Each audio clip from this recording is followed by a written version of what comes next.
Extraordinari doctor Robert. Hi havia un senyor que viatjava en tren i es va trobar un paquet amb moltes cartes. I llavors una carta parlava d'un anunci del doctor Robert i també una altra carta del Marià. I era 12 hores humà i 12 hores robot.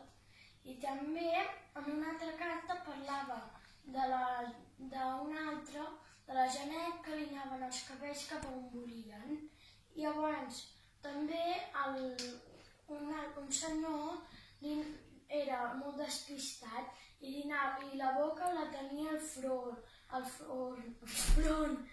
els ulls a la boca, les orelles al cap i era molt despistat. Un metge li va dir que no tots havien d'anar iguals.